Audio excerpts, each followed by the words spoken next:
Hey everybody, I'm back for a little bit.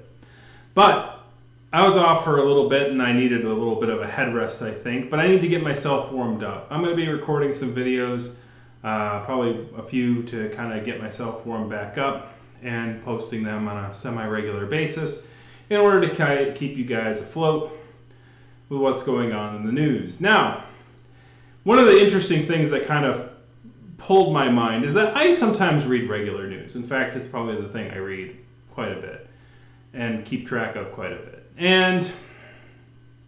But the interesting thing is that in the modern era is that we learn things via social media sometimes in ways that are quite weird. And I had a situation like that. I woke up one morning and I'm like, oh, it's another day on this earth of ours. And I basically opened up the application of Twitter and I scrolled a little bit. And then I ran into a particular tweet, which I will share with you today. Oops, not that one, this one.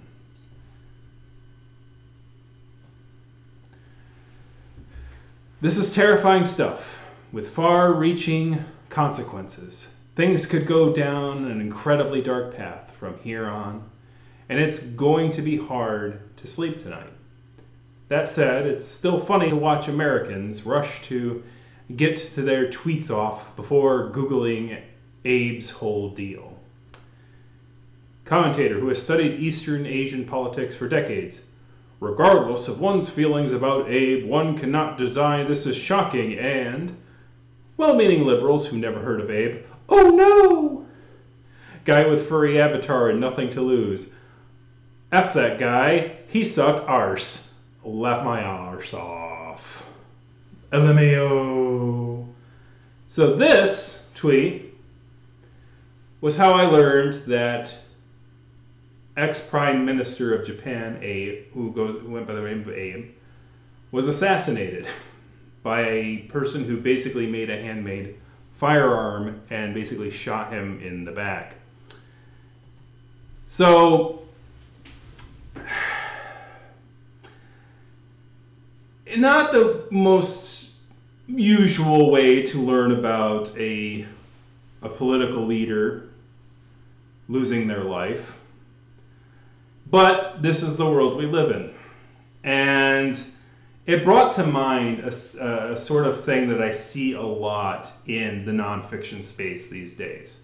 A particular meme, if you will. A particular sort of reverence, if you will. And that is when people say something along the lines of, why isn't the mainstream press talking about this? Because, yeah, sure, like if I opened up my Twitter and didn't really think too hard and went, oh goodness, the ex-Prime Minister of Japan was assassinated.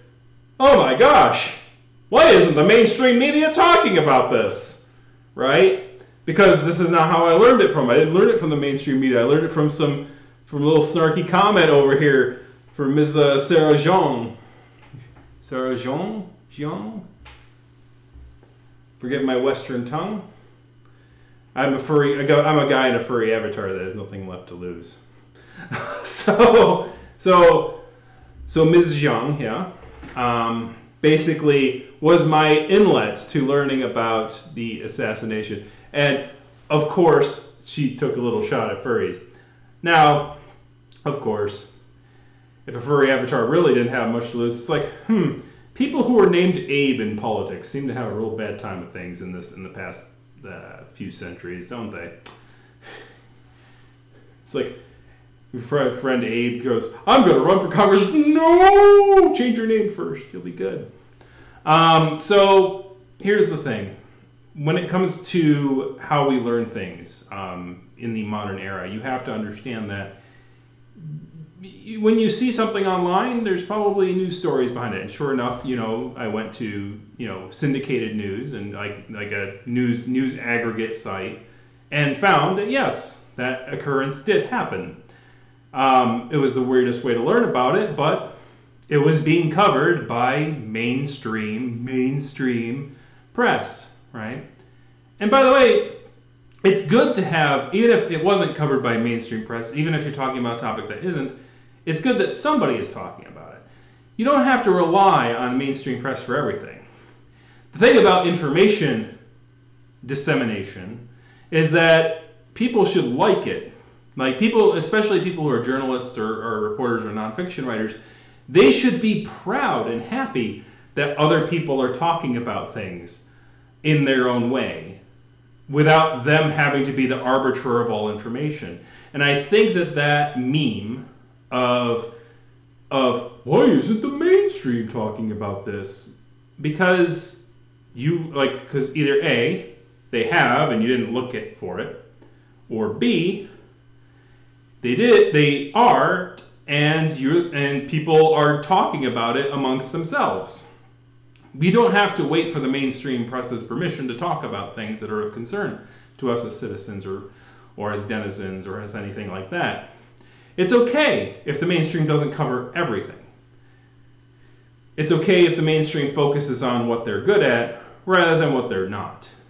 And so when you see somebody say something like that, maybe ask them to go, hey, so if you learned about this on social media, where did your friend learn it from, right? Because here's the thing. I think most of the times it's A. Because if you think about it, the odds of the person being on the front lines is very low. So the odds is that somebody, that they heard it from a friend who heard it from either another friend or a friend who read it in a publication. So instead of assuming that the mainstream isn't talking about it, maybe ask when you see a tweet, it's like, hey, what's the source? Right? Oh my gosh, this happened? That's crazy. Things like that. So I thought it was an interesting topic to talk about and think about, and how social media has impacted the realm of nonfiction. And always do your due diligence, cite sources, and have mainstream publications, and thought processes and things like that. But don't over-rely on them. It's okay to learn things through conversation with people.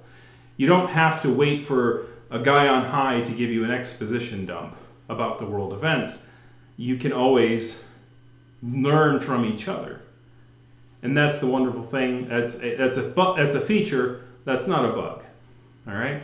Always remember that. So that's all I was going to cover for this particular topic. I'm kind of talking in circles at this point, so that's it for this little blurb. Kick that like, kick that subscribe button, kick a comment in the comment section, because I haven't done this in so long that I even flubbed my subscribe to my channel line. Anyways, thank you guys very much, and we'll see you for the next video. And I will promise I'll try to get them out a little more regularly at this point.